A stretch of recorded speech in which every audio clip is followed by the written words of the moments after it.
Hello po sa inyong lahat! This is me again, ang inyong Ate Mai, and welcome back dito sa aking channel. Kayo po ba ay may mga kahilingan na gustong-gusto nyong matupad at ipagkaloob sa inyo? Alam ko karamihan sa atin ay panatiko talaga sa paggawa po ng pampaswerte. At kasabay po ng paggagawa natin ng mga pampaswerteng yan ay ating ibinibigay ang ating mga kahilingan. Mga kahilingan na may kinalaman sa iyong karir, sa iyong negosyo, sa iyong pamilya, or sa iyong buhay pag-ibig. Ilan lang yan sa mga kahilingan na ating hinihiling. Alam niyo po ba, meron akong isang gabay na pampaswerte na gustong ibahagi sa inyo ngayong araw na ito. And for sure, makakatulong po ito kasi sa paggagawa niyo po ng pampaswerte na ito ay ibibigay niyo, isusulat niyo lahat ng mga kahilingan na gusto niyong makamtan. And bago po ako magpatuloy, gusto ko muna magpasalamat sa inyong lahat sa patuloy niyong panonood dito sa aking mga video.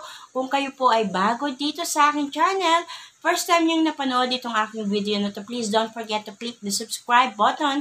Ganon din ang bell button upang updated po kayo palagi sa lahat ng mga bagong upload ko.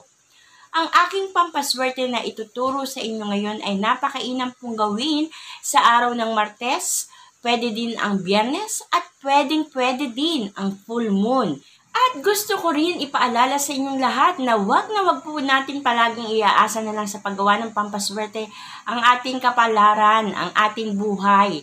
Kailangan kumikilos din po tayo, sinasamahan natin ng sipag at tiyaga. Dahil alam niyo po ba, ang pampaswerte na inyong ginagawa ay magsisilbing gabay sa inyong buhay. Paano po ba ito magsisilbing gabay?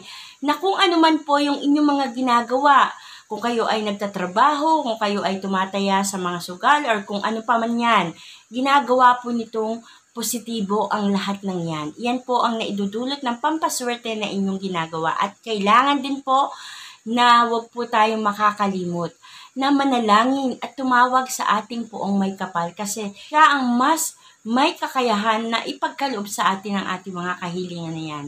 Ika nga, nasa tao ang gawa, nasa Diyos ang awa. Yan po ang palagi natin iisipin. And ano po ba ang ating mga kakailanganin dito sa ating pampaswerte na ito? Ang unang-una po nyong ihahanda ay maghahanda po kayo ng isang lalagyan. Ayan, katulad na lang ito, pwede po ang baso, pwede ang tasa na katulad nito, basta't ito ay babasagin. And numungkahi ko rin na maghahanda po kayo ng durog na dahon ng laurel. So nakikita nyo naman, diyan, ayan, meron po akong inihandang durog na dahon ng laurel. Ang amount po ng dahon ng laurel na inyong ilalagay, depende po sa dami ng gusto nyong ilagay.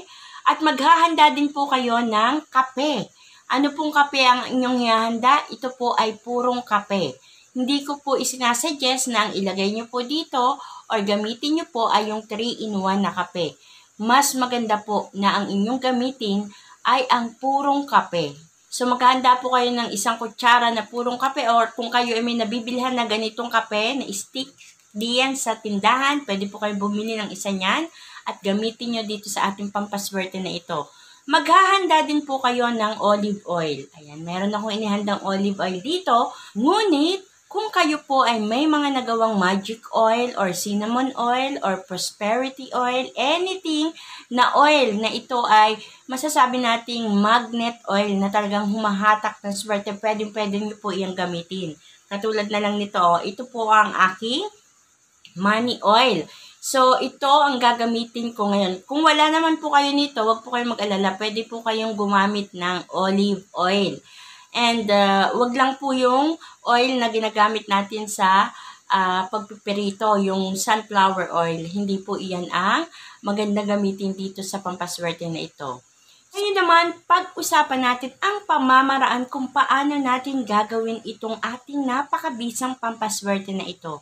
So, sa araw po ng Martes, kung ito ay gagawin nyo ng Martes or Biyernes or full moon, kayo po ay haharap sa silangang bahagi. Kung saan po ang parte ng silangan na kinatatayuan nyo, doon po kayo haharap. Hawak-hawak nyo po ang inyong inihanda na tasa na merong dahon ng laurel. At ngayon na hawak nyo na yan, nilagyan nyo na po siya ng dahon ng laurel, itong ating kape ang ating isusunod. So, ibubudbud po natin dito. Alam nyo po ba, ang kape ay isa rin po sa masasabi nating sangkap na pampaswerte. Ito po ay ginagamit din dati sa pagpapausok. At pwede din po natin gamitin sa pampaswerte ritual na katulad po nito. So, ilagay lang po natin diyan ng kape. Ang isusunod naman po natin na ilalagay ay papatakan po natin ito ng ating oil. It's either olive oil o kaya naman ay money oil, prosperity oil, cinnamon oil, or any money magnet oil na meron kayo dyan. Ano po? So, papatakan po natin yan, no? Palibutan po natin ng ganyan. Ayan. Hindi naman po sobrang dami kasi medyo mabababad po na sobra-sobra ang ating mga sangkap kapag dinamihan po natin ang paglalagay ng langis. At ayan, kita nyo na, nilagay ko po ang dahon ng laurel, ang kape, at ang oil. Ito po ay hindi nyo hahaluin. Hahayaan nyo po na ganito lang. Ngayon naman, ang susunod na ihahanda nyo po, maghanda po kayo ng puting papel, malinis na papel, at isang ballpen. Kung wala po kayo na puting papel, pwede din po kayong gumamit ng papel na katulad nito, yung may guhit-guhit. So, dito po sa papel na inyong inihanda, isusulat nyo po ang date kung kailan nyo po ginawa itong pampaswerte na ito. At ang kasunod naman po, dito sa ibaba po ng date, ayan, ay ang inyong mga kahilingan. So, this time, huwag po kayo magtitipid na isulat ang inyong mga kahilingan. Unlimited po. Anything na inyong mga kahilingan. Kahit kahilingan nyo para sa inyong mga anak, para sa inyong asawa, or para sa inyong mga mahal sa buhay, pwede nyo pong isulat dito. Kung halimbawa kayo ay nasa sitwasyon na kayo ay magte-take ng exam, pwede po iyan. Ihiling nyo po iyan diyan. Sa lahat po, pangkalahatang kahilingan ang isusulat nyo po dito. At dito po sa ilalim ng inyong mga kahilingan ay isusulat nyo naman po ang inyong signature. Alam nyo po ba na ang signature ay isa rin po sa ating pampaswerte sa buhay? So this time, gagamitin po natin, isusulat po natin ang inyong signature dito sa ilalim ng inyong mga kahilingan na isinulat. At ang ballpen na inyong gagamitin ay pwede po ang any color ng ballpen. Pwede po ang black, red, green, or anything. Ngayon naman, kung naisulat nyo na po dito lahat ng mga kung naisulat nyo na po dito lahat ng aking mga nabanggit, ang gagawin nyo is, itupi lang po natin ng isang beses yan. Halimbawa, dito nyo po isinulat, ihaharap po natin yan dito sa atin. And then, itutupi lang po natin ng isang beses. Saan po natin ito ilalagay? Ito po ay ilalagay natin sa ating pinagsamang dahon ng laurel, kape, at oil. So, ilalagay nyo lang po iyan diyan sa ibabaw. Ayan. Ngayon na ihanda nyo na po lahat ng ito po ay ilalagay nyo diyan sa labas. Or pwede nyo po itong paarawan sa umaga ng 30 minutes or 1 hour.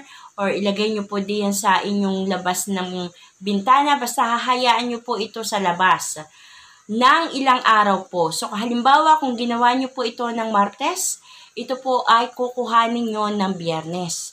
Kung ginawa nyo po ito ng Biyernes, ito po ay kukuhanin nyo ng Martes. At kung sakasakali naman na ginawa nyo po ito ng full moon, ito po naman ay kinabukasan. Basta't magdamag po itong nasa labas at napasinagan nyo po sa sinag ng buwan, pwede nyo na po itong kuhanin kinabukasan. Ngayon, ano po ang gagawin nyo? Kapag napasinagan nyo na po ito at natapos na po ang pamamaraan na yan, ang susunod nyo pong gagawin is kukuhanin nyo po itong si papel na inyong pinagsulatan ng inyong mga kahilingan. At itong ating mga ginamit na sangkap ay ilalagay po natin dito sa loob ng papel na inyong pinagsulatan. So ilalagay po natin lahat ng yan dyan at mangyari na kapag ginagawa nyo po ito, huwag nyo pong kalilimutan na kung ano man po yung inyong mga isinulat na kahilingan, ay ganun din po, isaisip po natin, bigkasin po natin, hilingin po natin na ang lahat ng ito ay ipagkaloob sa inyo. Ano po? So, ilagay po natin lahat ng yan, dyan. Ayan, katulad ng aking ginagawa na ito. And ito po ay ating babalutin. So, ang pamamaraan po ng pagbabalot natin, kailangan paharap po sa atin, paloob. Bakit po? Kasi ang intensyon natin ay mangyari at idulot sa atin ang mga kahilingan na isinulat natin dito. Kiniklaim na natin, kaya tutupiin natin ito ng papasok. Ayan. Katulad na lang po ng aking ginagawa. So, wala naman pong bilang ng pagtutupi. Basta be careful po kayo na hindi po matapon ang ating mga sangkap. Itupi po natin yan ng papasok. Ayan. Kahit ilang beses po, kayo po ang bahalang magtupi niyan. Basta make it sure na ito po ay hindi matatapon. And now, na inyong natupi na po ito, ano po ang inyong susunod na gagawin? Ito po ay inyong ibabaon sa lupa. So, alam ko ang iba nating mga kaibigan dyan ay nasa ibang bansa, wala pong lupa na pagbabaunan. Pwede po natin itong ibaon sa paso na may lupa. Kung sakasakali naman pong wala talaga kayo mapagbaunan, paso or lupa diyan sa harapan ng inyong bahay, ito naman po ay pwede nyong itapon sa may dumadaloy na tubig. So, make it sure na ang inyong pagtatapunan nito ay may tubig. Pwede po sa ilog o kaya sa dagat, itapon nyo po iyan. Bakit po natin ito tatapon? Upang maiparating po natin kung ano man yung ating mga isinulat na kahilingan dito ay ipagkaloob po sa atin. Kung sakasakali din naman na wala kayong mapagbaunan, wala kayong paso na pwedeng pagbaunan nito, or wala din namang dumadali na tubig na pwede kayong pagtapunan nito, another option po, pwede nyo po itong ibalot sa pulang tela at isabit diyan sa likod ng inyong pintuan. So, kailangan ibabalot po natin ito sa pulang tela. At ang epekto po nito, mararamdaman nyo po iyan. Kung ilan sa mga isinulat nyo dito na kahilingan ay talaga namang nagkatotoo or ipinagkaloob talaga sa inyo. Hindi man po lahat ng mga kahilingan na isinulat nyo dito ay hindi man maipagkaloob sa inyo, pero at least ilan sa mga kahilingan na isinulat nyo dito ay possible na mangyari at idulot sa iyo. Alam ko sasabihin nyo, napakadami naman ng gagawin. Meron pang ibibilad, meron pang babalutin, meron pang ibabaon. Ngunit alam nyo po ba, worth it po ito kung inyo pong gagawin. Isa puso nyo po ang paggawa at kailangan samahan din po natin na dasal. Pwede po kayong magdasal habang ginagawa nyo po itong ating pampaswerte na ito. And of course, wag din po natin kalilimutan na upang daluyan tayo ng maraming swerte, upang maipagkaloob sa atin ang mga swerte na ating gustong makamtan, unang-una kailangan ay baguhin din natin ang ating sarili, no? So, kung ano man yung way of living natin na hindi maganda, bago-baguhin na natin.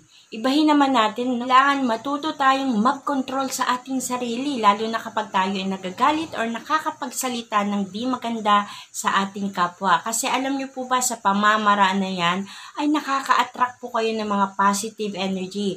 At sa pag-attract nyo po ng mga positive energy sa inyong sarili, sa inyong paligid, mas nagiging madali po ang resulta, ang positive result ng mga pampaswerte na inyong ginagawa. Alam ko nararamdaman nyo po iyan, ano?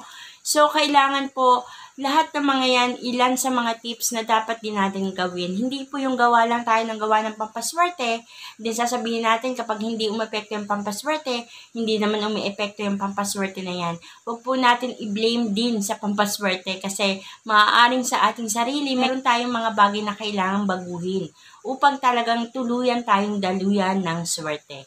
So, I hope naman po ay makatulong sa inyo itong aking simple pampaswerte na itinuro sa inyo. And good luck po sa inyong lahat, sa lahat ng mga gagawa. Ito po ay hindi lang isang beses natin pwedeng gawin. Pwede nyo po itong gawin once in a month. Every time na napipil nyo na gusto nyo pong gawin itong pampaswerte na ito, go lang po kayo. Gawin nyo po ito. Kasi kaya nyo po nararamdaman yan, it means na talagang ipinupush kayo na gawin nyo yan dahil may magandang resulta for sure na idudulot ito sa iyo.